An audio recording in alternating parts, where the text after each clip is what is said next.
Howdy, folks, and welcome back to DEADPIT Radio. We have an interesting one today. Our buddy Dumile, aka William, requested this one back in I think it was either June or July.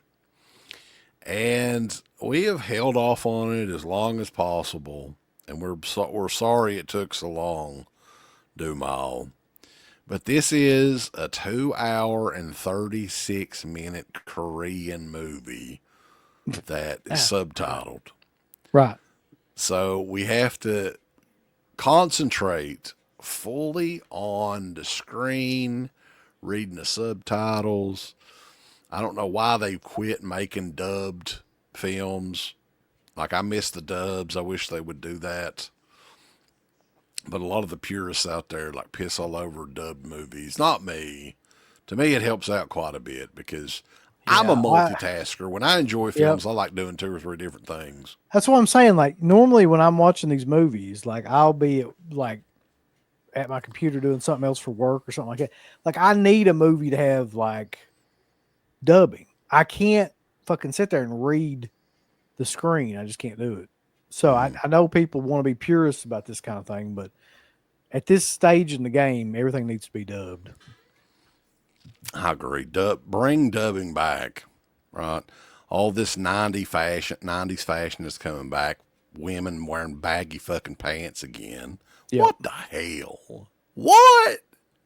Wearing them MC Hammer style fucking. Well, make dubbed films in style again. Do it. Make dubbing great again. Yes. Because it'll help us out quite a bit with these movies. But today, the film is The Wailing from 2016, directed by Na Hong-jin. And this movie was a massive success when it came out. Off of a budget of $8 million, made a total of $51.3 million. It was distributed by 20th Century Fox. So there's got to be something here, right? I was just a little bit concerned because this is 2 hours and 36 minutes of a Korean horror movie. Most of the time, the Korean movies, while sometimes they're gory as shit, they've got crazy, blood and guts and disgustingness, baby. Even though they also have a thing about blurring out penises and vaginas. That's offensive as hell. Did you ever figure out what the story is with that? I have no idea. They have no problem killing any animal on screen. Curb stomping balls. What's some other crazy shit that they do? But if you show a vagina, they eat live fucking octopuses and stuff. If you show a vagina or a peter, you've really done something bad in Korea. You can't do that. You got to blur out your little johnnies and peepees. But 2016, like I said, The Wailing, and this movie is set in a small Korean village, rural Korea. Uncle Bill, did you ever know a thing like that exists? I always saw Korea as just big cities and stuff like that. But no, there are small villages and rural areas, much like there is here in Eastern Kentucky. Yeah, I didn't really think about it, but I guess probably a lot of that area of Korea is rural, I would say. There's a series of bizarre killings and illnesses that strike the town. And all this also coincides with a mysterious old man from Japan. And what they call him, I can't call him that. They call him that in Korea. The subtitle called him that. Mm-hmm. But if somebody from Eastern Kentucky said that word describing a Japanese male, that'd be bad. I'd probably be thrown off of YouTube if I said it. But that's all they call him in this movie. So is there a bad, a sore relationship between Koreans and Japanese? Yes. Well, man, there's a whole the Japanese captured a bunch of Koreans and things in different wars and would like torture them and shit. But Like, how long ago was that? That's 50, at least what? I don't 50? think I don't think they ever got over it. Like Koreans in general, and I'm not making this up because this has come from a lot of different things that I've watched. In general, Koreans hate the Japanese, probably more so than any like Chinese or anybody else. Well, they definitely hated this guy. Yeah. They was calling him slur after slur after slur. And I wouldn't dare do that. But I was kind of appalled that they did. But yeah, they don't like this man. One of the officers, the lead in the movie, Jong-gu, which when they say their names in the movie, it sounds not a damn thing like their actual name either. Like, I don't know. They must have different pronunciations or something. When they say his name in the movie, it's like, Unja, or something like that. Yep. Right? Yeah. Anyway. Jung-gu is stubborn, doesn't believe that it's some sort of voodoo shit with this Japanese guy. He's thinking, it might be like these people have eaten the wrong type of food. They've eaten magic mushrooms, or maybe they took some of those bath salts that was pretty popular around this time frame. That was a big thing in Eastern Kentucky back then. Bath salts. Yeah. Hell yeah. You remember that time period where people were taking bath salts and eating people and all that stuff? Like, that was a fun time. Yeah. It was around that time period, so it could have been Korean bath salts. That's the worst type of bath salts, Korean. In the Wailing. The old man in this is very effective. Like, I didn't get the actor's name, but never before has an old man been so goddamn terrifying. Like, they have scenes with his eyes glowing red or whatever else, and we're trying to figure out, like, the village, there's more and more deaths and sicknesses, and the officer, his daughter, Hyo-ji, I swear to God, I'm not kidding. Hyo-ji is infected with the disease. The sickness takes over his young daughter. She's about 10, 11 years old. This is definitely not the pretentious sort of movie you would expect to come from, like, something that's called The Wailing, and it's 2 hours and 36 minutes. Mm-hmm. The length of this movie definitely hurt it quite a bit still, but as I was watching it, it definitely reminded me of another movie that we looked at not too long ago, When Evil Lurks, the Damien Rugna movie. Yeah. And oddly enough, and I was looking this up, this is one of the movies that inspired that movie. He credited, I think, Evil Dead, The Road, and The Wailing as being like the combination of the three to make, because there's a lot in this that was taken from When Evil Lurks. This movie has that same dark vibe that movie, and it's almost like the budget of this. It's a beautifully made movie too, and that's why I was like, I think the only thing is, like, it's way too long. I liked it, but it was still way too fucking long. 2 hours and 36 minutes is a lot to ask for any fucking, like, if I know a movie is that long that I even want to see and it's coming to theaters, I probably won't go see it.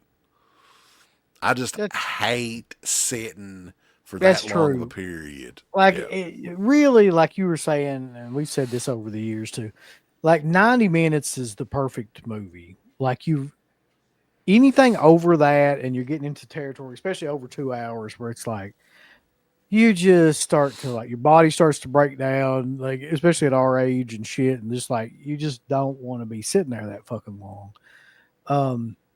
There's some movies that are exceptions to that, I think. Like, for me, it's like Dawn of the Dead. Like, that movie's well over 2 hours, but I can watch it. That Dawn of the Dead screening, by the way.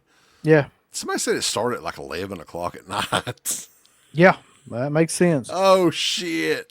Yeah, listen, man, nothing down there really happens for that shit until after like 1 o'clock. Like those parties and stuff, those after parties, they don't even start till like 1 or 2 o'clock. So But I'll yeah, be partied out after the damn movie. I can't wait though. Hate to tell people. That's gonna But be anyway. amazing. Anyway, yeah. So isn't one of the big things with this movie too? Like you're trying to figure out, is this guy like a demon or is there something else? Are people like uh, hallucinating or like what the fuck is actually going on? Yeah, is it people being poisoned by something in the Yeah. town and the officers overreacting? Just when you think you have all the answers, they change the questions in this one. And it really does have a very dark, like, evil ending to it as well. And without giving, I don't really want to give it away because I don't know if too many people have actually seen this. Maybe they have. I don't know. I had not heard about it until he brought it up. Dumile, I mean. Yeah, Dumile's always the one that kind of educates us on some of these foreign movies, especially stuff that we hadn't heard of. But yeah, there's they go to a shaman in this. Evidently, a shaman or like the big thing, like almost like a priest or something in the in the Korean parts of the world, and he says that who did you piss off? This is the strongest evil presence I've ever felt, right? Mhm. And the lead in this, the guy, the officer Jong-gu, does a fantastic job. Like a lot of the movie is he and his I don't want to try to pronounce this guy's name. His co-worker officer Oh Sung Bak, Sounds good to me. and they're trying to figure out what the hell's going on here, boys. And they get deeper and deeper into it, and are full of they're messing with pure evil, Uncle Bill. Evil has taken over their tiny Korean village, and Yeah. man, Dude, like that totally needed to be the tagline of this movie. Evil is taking over their tiny evil has Korean village. taken over this tiny village. I like this movie. I actually thought it was very well done, very well made. It is a very dark film. There's a shot too that I died laughing at that I don't think I was supposed to, where one of the witches or ghosts or whoever, some of this stuff I still didn't figure out, makes this guy vomit like uncontrollably, like something out of fucking South Park or whatever. It reminded me of. Like it was just going everywhere, right? He started puking up blood at first, and then it was like oatmeal or whatever. His asshole. You puked that out. But yeah, when it comes to all of the Korean horror stuff that I can recall, and I wrote some of them down here: Train to Busan, The Host, I Saw the Devil, Gonjiam Horror Asylum, Tale of Two Sisters, I think was a Korean movie. The Thirst. This is like right up towards the top. Like this is one of the better ones for sure. Because with those movies, and I watched this at work by the way on my phone. Because my Really? wife, there's no way my wife would fucking no, it just ain't happening. I have to wait until she goes to bed. This movie's too damn long to do that. So, but yeah, man, I was like, I watched this pretty much straight all the way through, aside from parts of the day that I actually had to work. I'm glad you And mentioned Train to Busan and The Host, though, because I'm going to put that on my hot takes list. well, you don't like those? Oh, both those movies suck. I don't give a fuck what anybody says. Everybody's always like up at Train to Busan's asshole with a flashlight. What was the one Korean movie that came out a few years ago that was like, wasn't it up for an Academy Award or something like that? Oh, Wasn't that Parasite? yeah, is that a Korean movie? God, I think that was Korean, yeah. Yeah. I never I did think it see was. that either. Or maybe it was shit, I can't There's remember. actually a lot of big Yes, sir. horror movies that came out of Korea still to this day. The Gonjiam Horror Asylum or Haunted Asylum, whatever it's called, I did not get into that at all. Like, that was just not for me. It was I'm like gonna one of those assume found footage movies. No, I can't. You can't do Korean found footage movies. Yeah, it is Korean. Parasite was Korean. Yeah. Okay. But yeah, the Wailing. This was a request from our boy, Dumile, who is always throwing interesting stuff our way. You got to give him credit. He's if nothing else eccentric and off the beaten path. And it's stuff that we He's never solid. ever talk about, so odds are we would have never ever watched it. This movie's close to 10 years old and we'd never seen it, never really even heard of it before. But I can definitely see the Damien Rugna connection with When Evil Lurks. It's very much like that movie. Probably not as intense amount of gore or just crazy scenes like that, but it's a very similar movie. So I enjoyed it, Yeah, I give it 4 out of 5 stars for certain. especially for a Korean horror movie, which Yeah.